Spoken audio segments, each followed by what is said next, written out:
Good morning. Welcome to Real Talks. Dominate Real Estate. It's October 16th, 2020, and I'm Charlie Bengel. And I'm Eyerusalem Meaza. Grab a cup of coffee and let's make your real estate career better. Happy Friday, Eyerusalem. What's in the news today? Happy Friday. In this morning headlines, higher home prices are translating into higher down payments. The median home price is $350,000 according to the National Association of Realtors. That means a buyer would have to put down about $70,000 or 20% on a purchase to avoid private mortgage insurance. Low down payment loans are available for those who can't reach that 20% down payment threshold. For example, FHA loans require 3.5% down, which would be $12,500 on a median priced home. Higher home prices mean higher down payments, and first-time buyers may suddenly realize that it's a challenge unless they can tap into financial help from all family members, says Lawrence Yun, NAR's chief economist. Also, lenders are requiring higher credit scores as default risks for existing homeowners mount amid the pandemic. The median FICO score for mortgages to buy a home is around 700, according to the Urban Institute's July 2020 data. The pricier the market, the higher the FICO score often required. For example, the mean FICO for borrowers in San Francisco is 777. Borrowers who don't have a high credit score may find more luck with non-bank lenders, such as Quicken or Loan Depot, Forbes.com reports. The median credit score required for such a lender is 755, which is 15 points lower than the bank median of 770. For consumers now working remotely and no longer tied to commutes, they may be drawn to moving away from urban centers in search of greater affordability. In other news, 93% of 1,500 Americans recently surveyed said that certain home repair issues are more worrisome to them than the idea of ghosts inhabiting a home, according to a survey conducted by Clever Real Estate. What are the top concerns? Mold, foundation issues, and lead paint scare buyers more than a house being haunted, respondents said. Baby boomers are more concerned by home repair issues than millennials, likely due to experience, the survey notes.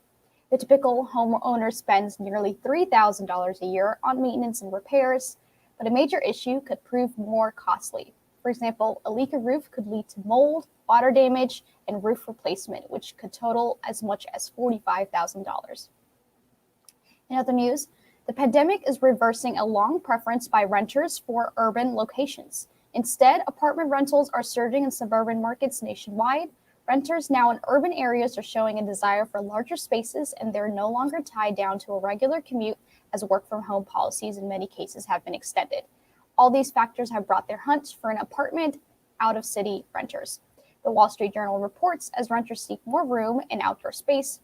For example, searches in the suburban markets of Sacramento, California, Norfolk, Virginia, and Inland Empire, Southern California, the area east of Los Angeles County, increased from 3.2 to 4.6% by the end of the third quarter compared with March, according to the data from the CoStar Group, Inc. There are markets close enough to cities like San Francisco, Los Angeles, and Washington, D.C. that allow people to be close enough to go into the office if they really need to, but far enough to save. John Affleck, CoStar's vice president in charge of market analytics, told the Wall Street Journal. For decades, millennials and empty nesters have shown a desire to live in city centers to benefit from the activities and energy that often define urban areas. As a result, rents would increase in these locations. New apartment developments have sprung up, often rapidly. But the greater affordability of suburban markets mixed with offerings of more space may prove a continued draw during and perhaps after the pandemic. For example, in downtown Houston, the rent for a two-bedroom apartment is about $26 to $27 per month. But 10 miles to the west is $1,500. Rick Campo, chief executive of Camden Property Trust, told the Wall Street Journal. However, suburban rents are rising as demand increases, housing analysts note.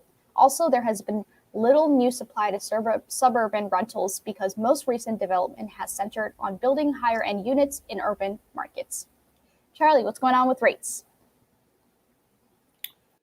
Thanks, Eyerusalem. Rates remain unchanged from Wednesday, with 30-year fixed rates at 3%, 30-year jumbo rates at 2 7/8. FHA and VA rates are at 2.75%. These are purchase rates for the Washington metropolitan market, brought to you by PNC Mortgage. Back over to you to discuss the market. In the last week in Hampton Roads, we saw 790 new listings hit the market, 738 properties go pending, and 629 properties sold. In the last week in the Washington metro area of the within 30 miles of the White House, we saw 1,575 new listings hit the market, 1,977 go pending, and 1,300 homes sold. Back over to Charlie with our special guest. Thanks, Eyerusalem. I'd like to welcome back to the show Coach Amy Lassen. Welcome, Amy. Thank you. Good to be here. Always good to see you. Happy Friday. Today we are discussing the topic only listings. I hope people feel triggered. Things only, that's it. You only get listings in your whole career. Boy, what a dream. What a dream that would be. The idea behind that is if you have listings, then you will always have buyers, right? Yeah. And I think I've used this analogy before. If you're walking through the mall and you walk past Pottery Barn and there's literally nothing in the store, but the doors are open and there's salespeople milling about, you're probably not going to walk into the store, right? You're going to think, wow, that's really weird. There's a Pottery Barn, but there's no furniture in there, right? That's a real estate agent without listings, Sure. Right?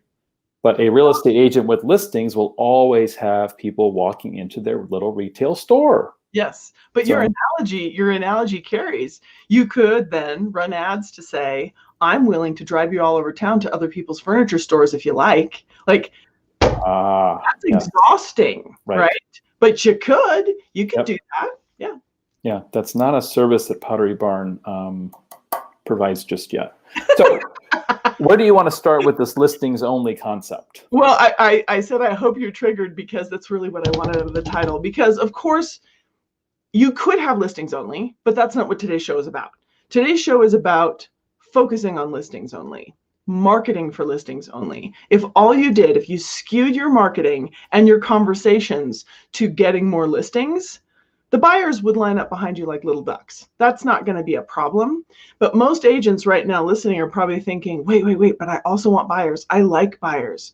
The problem is that now you're setting your filter and you mostly talk about buying, right? And you don't realize it, but you and I, Charlie, coach so many agents. We've had enough, thousands of conversations. We know how often it is that people tend to skew their conversations and their marketing toward, are you ready to buy? Are you ready to, whatever it is. Now, hopefully, even those buying ads attract list then buy, right?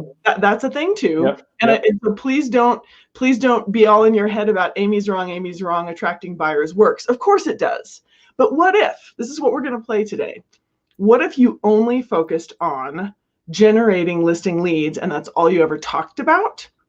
How would that change your business, right? Because when you mostly focus on buyers or equally buyers and sellers, right, the impact is not as strong as if you really, really hone your skill at talking about listing process, listing excellence, having more listings and promoting those listings. Let's start leveraging our listings at a higher level because that gets to be step 2. Once you've advertised and marketed your own listing skill and your own listing excellence, you have a ton of listings. Now you market those listings at such a high level, you're going to need some help. You're going to be drowning in buyers, which wasn't the goal, but don't overthink where will the buyers come from. And so don't say Amy's wrong. Just really, really hear me out. And today we're going to talk about a lot of different ways to attract listings. Awesome. So give me one. What would be your number one way to attract listings? Ooh, so my number one way to attract listings, this is really a chicken and egg problem. The number one way would be to leverage the listings that you have better. And maybe that doesn't sound like a number one because I don't have a listing yet, but like number one in value and impact and importance. And most of us dismiss that. I didn't need to. I put it in the MLS and it was sold in 24 hours. Okay, that's on you. So you need to do all the things. You need to do the countdown. You need to do the coming soon. If they're having their carpets cleaned and you're at least a week out from going on the market, stand out in front of their house with your phone and say, hey, this beauty's coming. And if you tell me, no, we're not allowed. We don't have coming soon in my market. I get that.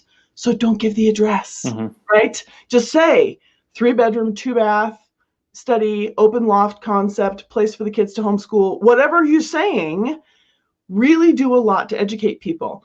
If you're not talented on a bicycle, get someone else to wear a GoPro on their head and ride a bicycle from the park to the house, right? That's an incredible video, and say, look at this 2-minute ride from the park to the house by bicycle.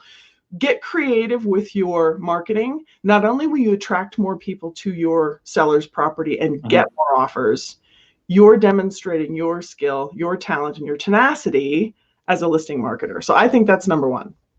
Yeah, and I think that, like you mentioned before, the idea here is we're going to be collecting and attracting buyers just by having listings. But if you do unique marketing anyway, buyers are going to be drawn to you just from that, right? It's like, wow, I've never seen a real estate agent doing this before, or doing that before. Yep. This is really simple. We've talked about it before. Are you current with everything that's happened? Are you currently living in your dream home, right? If the answer is no, yes, that's what you mentioned a minute ago. That is a buyer conversation in a way, but they're going to need to list their home. Sure. Right? So I do think that there are opportunities with the database. I know you've got tons of ideas today, and I want to get to them, but I don't want to forget about the simple one, the one that we always forget, the cheapest source of business. And I feel like we're beating a dead horse every time we bring it up, but I talk about it all the time because every time I ask the question, has everyone that you know well heard from you in the last 90 days by phone? And it could be voice, it could be text. I think I've had one person, I've asked that question hundreds of times. One person has said yes. And he was probably lying to me. Yeah, probably. And you know what, Charlie, you're 100% right. I overlooked it because we talk about it all the time. And so I was going to the frosting and not the cupcake. You're absolutely right. Step number one is talk to every single person you have a phone number for, or some way of contact them on Messenger. Don't tell me most of my people are on Facebook and I don't have their phone number. Great, message them, right? Yep. But ask, and we have all the scripts. So I don't know, when should we do those? Future show, I suppose. Well, but I mean, today this is all things listings, all the things. Yeah. So you had a great one. Are you living in your dream home? Great question. Super easy. Yes, no. Everybody's going to say no. Nobody's living in their dream home, right? Even if they're not planning to move. But then you could ask, well, what does your dream home look like? Now we have exactly. Yeah. That makes it fun, right? Yep. Now it's fun. My question is, are you that 1 in 10 who's getting ready to list your home? Right. 90% of them are going to say no. Easily 90%. Yep. Plenty of others will too. And the only reason I tell you that is not to discourage you, but to encourage you that when you get the no, you're not doing anything wrong. People who are afraid to make the call are afraid that if every single person doesn't say, yes, can you come over and list my house, then they somehow did it wrong. The numbers just say not everybody's moving. That's okay. Right. But if you were to ask 100 people, are you that 1 in 10 who's getting ready to list your house? Ish, 10% of them will say yes. What if 2 said yes? Right. Yeah. So there's 2 easy scripts right there. Yeah, there was, we were at an event a couple of months ago, and I think that it was presented where somebody texted like 200 people, right? This texting script around, do you need to know your home's value, or are you currently living in your dream home? Something like that, or maybe it was both. And he ended up sending, there was 40 people wanted CMAs. He has 4 people that are looking to list soon. He's got 3 people getting pre-approved for an investment property. I mean, it really is a matter of the more people that you talk to, the more business you're going to get in general, right? But that also, same thing with listings. And we know in most markets in the country right now, a listing is like a paycheck, right? And a buyer is like a pain in the neck because you've got to show them and write on multiple properties, and they're not getting it, and you're one of 15 offers, and Amy and I are aware of that. We do feel your pain, which is why we wanted to focus on listings today. So give me another idea of how to focus or how to get my next listing. One of my personal favorites is to do home value reports. and you can make them easy or you can make them fancy. And I'm a fan of fancy, but perfect is the enemy of good enough. So do whatever. But every single person who owns a house, and oh my goodness, Charlie, I can't believe we have to play definitions. Maybe we need to act a little less cynical on this show. Okay. Let's pretend it's our first show. Let's be less cynical. So here's the difference between past clients and sphere of influence. Past clients are people who bought or sold with you. Yes. Right. Sphere of influence is all the people that who know you, that you have some influence over, and they have influence over you. And those people need somewhere to live too. And they're not actually different from your past clients. And in my opinion, someone who bought a house from me once may or may not be the next most likely to use my services. It could be someone who has never used my service, right? Right. Maybe I have a client, maybe they will still be in their house long after I've, hung up my shingle and stopped doing the biz, right? Right. So to me, past clients are a subset of your entire sphere of influence. And remember, your sphere of influence is the people that who know you, that you have influence over, and they have influence over you. Hopefully you like these people. If you don't like them, I would kick them out of your mental sphere. Okay, don't deal with people you don't like. That's just gross. So now that we've established it's all the humans, right? It's the people who do your nails. It's your child's second grade teacher. It's all the humans. Now, maybe prioritize them, because doing home value reports isn't not work. That's work. Yep. So figure out who your A's are, who are your best people, the people you like the most, the people most likely to refer you, or the people who are the most connected in your community. You figure out some way of getting the cream to the top. Yep. And then do home value reports for them. You can use RPR. You can log into narrpr.com, their address, and print or email a simple PDF. I'm a fan of making it nicer and putting a custom cover and binding it. I've shared on previous shows. I have a friend who does this faithfully. It's her absolute bread and butter. She has this whole format with comps around, and it doesn't have to be true comps. Now I'm doing the whole other show, and this isn't fair, but you don't actually have to comp the property, and I recommend that you not. Okay. Pull the houses around and say, these are the sales in your area this year, right? You can include the tax records and something like an RPR Zestimate, but just put a huge disclaimer on there that this is just what the tax records came up with, or this is just an automated valuation. If they're interested in their home's new value, that you would be thrilled to come by and do an actual market valuation. But if you did a bunch of these between now and the end of the year, you're super top of mind for sellers. Yeah, totally. You can go to dominaterealestate.net, click on Get More Sellers, click on Annual Home Value Reports, and the whole project is right there for you from A to Z, what to do, sample letter, how to get to RPR, everything Amy talked about. There's examples, so feel free to check that out. But no, I am an advocate of doing that on a regular basis, right? Everyone in our sphere gets one of those every year. We don't do typically more per week than we have time to follow up with the next week. Because, I'm a big advocate of the mail, right? Why is that?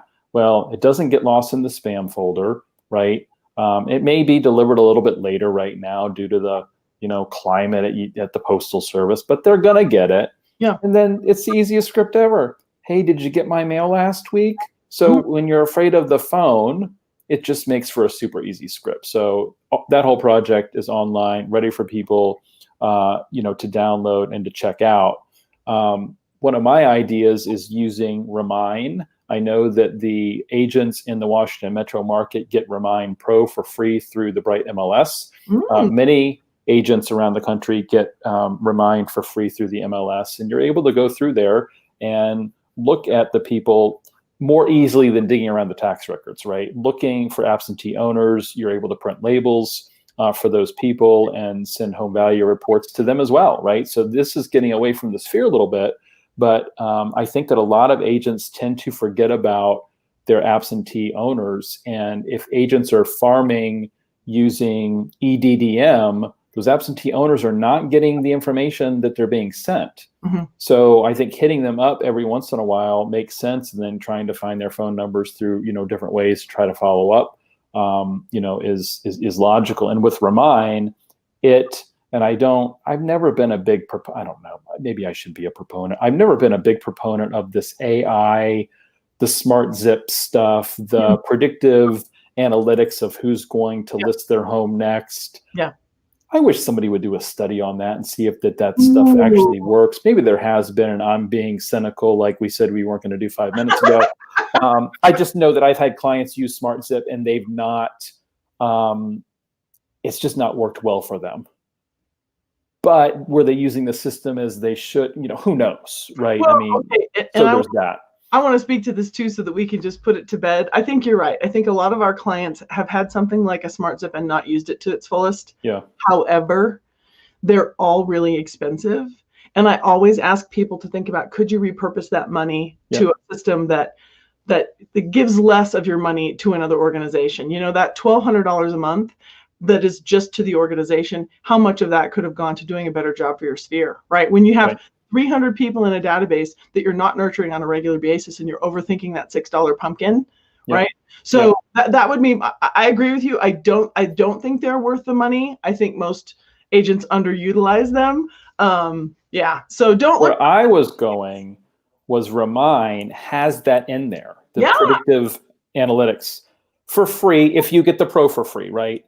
I'm not sure I would only mail the people that are predicted to sell soon. I think I would just send the report out, right, to the area that I wanted to all of the absentee owners. I wouldn't go cherry picking because I just don't know how accurate that is. Nope. But then that gets us to, what are you sending? and then I know we talk about how good enough, or what perfect is the enemy of good enough.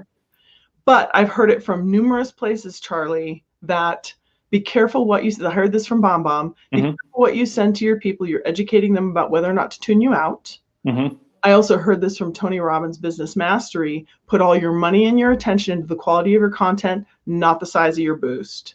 Because putting together a crap postcard that looks like spam and sending it to thousands of people is not as effective as putting together something extraordinary and sending it to 200 people. Oh, yeah. No, I'm an advocate of pick the Logan Circle neighborhood of DC. If I've hit my sphere up and I'm still looking for listings, maybe you're looking at Logan Circle DC, absentee owners, and you're doing 10 home value reports a week for them, right?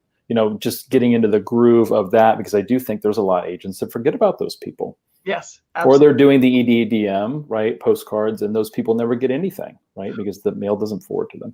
I think the other point of the day needs to be focus will take you everywhere. And I'm always going to say this no matter what we're talking about. So what you said about absentee owners, if you want to do that, don't send 5 and give up. Right.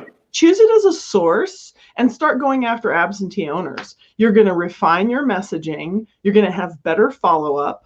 You're going to have a better process and a better plan to offer to them. So if you want to go after absentee owners, and it's a heck of a time, although in different states and different jurisdictions, in Colorado, you cannot evict a tenant. That's the case in many places. Yeah. So that's through the end of the year here in Colorado. So see how soon. But there are tenants that want to move. There are tenants that intend to move at the end of their lease term, things like that. But yes, I agree. There's certainly a segment of, I'm not even going to go there. I think there's a segment of some folks that are not paying their rent because they know they cannot be evicted. Sure. And you could just come up against that problem. So, but anyway, focus.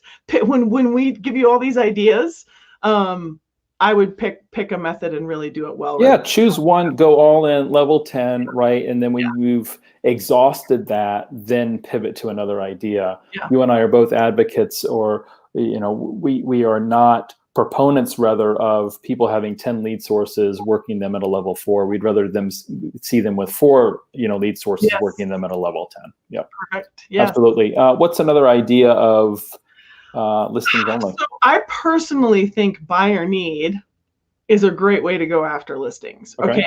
Now I wouldn't lie. I wouldn't pretend that I had buyers if I didn't, but we all have buyers. And if you don't, by the way, talk around to enough people, your mastermind, whatever, and find out what their need is and get specific. And maybe this is just me, Charlie, because I'm such a people-oriented person, but my experience and my success with sharing buyer need is to be hyper-specific.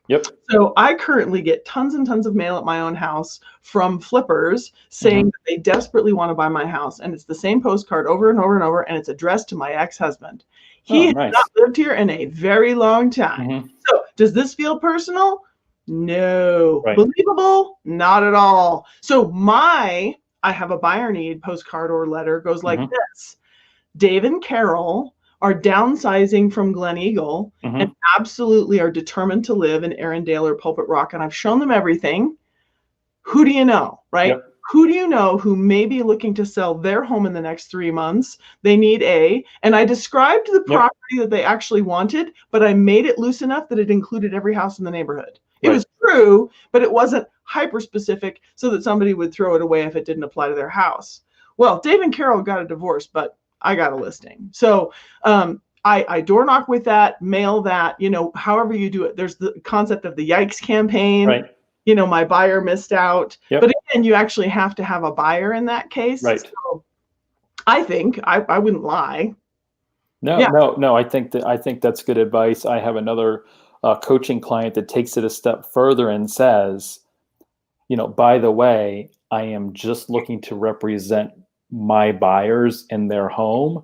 You can use your own realtor for this transaction. You can represent yourself. In other words, this is not a fishing expedition for listings. She almost handles that objection before it even comes up by putting those extra 2 sentences in her letter, and that works well for her. And she still gets listings, by the way.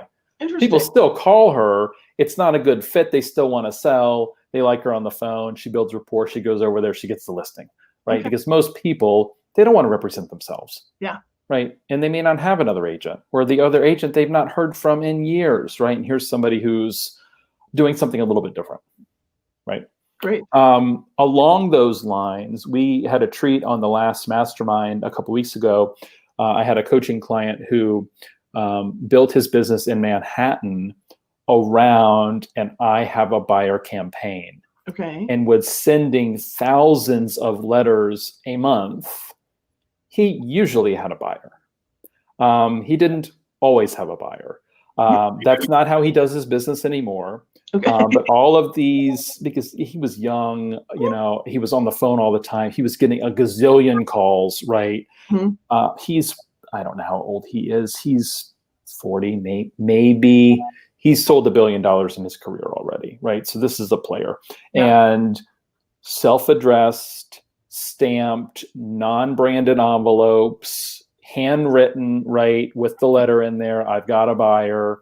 It worked really well for him. Sure. But most of the people listening or watching, they do have a buyer because, like you said, they work in large offices. Yep. Or with large companies. Yep. And one of their colleagues has a buyer. So I'm not saying send the letter and then figure it out, but maybe doing, like you said, a little bit of masterminding around, this is an area that I really want to go after. Mm-hmm. Who has a buyer? And maybe that person doesn't want to spend the money on the eggs campaign, or maybe that buyer, this comes up a lot in group coaching, and I try to narrow them, to the eggs campaign. But if they want to live in Northwest DC in a 2-bedroom condo and they don't really care about the neighborhood, yeah, it's the area is too big to send the eggs campaign. Right. But if I wanted to use those buyers as an example and mail into Logan Circle in Northwest, that makes sense. And then I can call you and say, hey, guess what? I got a hit, right? I do have somebody that has a hit. Maybe this will work for your buyers because I knew they were looking at Northwest. So I do think that it makes a lot of sense to be collaborative. And there's a lot of RE/MAX agents watching this. Mm-hmm. And RE/MAX agents are not exactly known as the most collaborative bunch. I hate to break it, to the world, but, they're very independent, very entrepreneurial. And sometimes collaboration, right? The sharing is not a bad thing. And knowing that, oh yeah, so-and-so did have a buyer for that neighborhood. Let me check and see if she still does because I want to mail in there. Yeah. She might say, that'd be fantastic. Sure. Well, and you can get creative. Your piece could say, this X neighborhood is so desirable, and last year we had so many sales, and this year we're at this year to date, and we have way more buyers than homes to sell them. Yep. Seeing multiple offers in 3 days. Last year it was more like X. So here's where we are, and here's, be specific, and then don't mail the same piece next month like the people keep mailing me. Exactly. Any closing thoughts on what was a really good topic today? Oh my goodness. There's so many more. So here's what I want to leave you with. figure out what your listings only strategy will be, and don't overthink the what about the buyers. Market every single listing. Okay, that was my last idea, is you can market closed listings as case studies.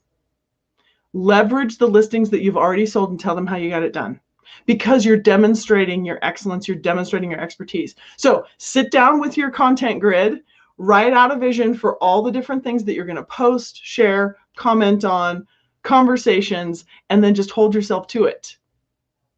I love it. Do something. Do something. Do something. Always good to see you, Amy. Have a great weekend. We'll see you next week. Back over to Eyerusalem. Thank you so much for watching. And as always, we are here to make your real estate career better. Take care, everybody. Thanks.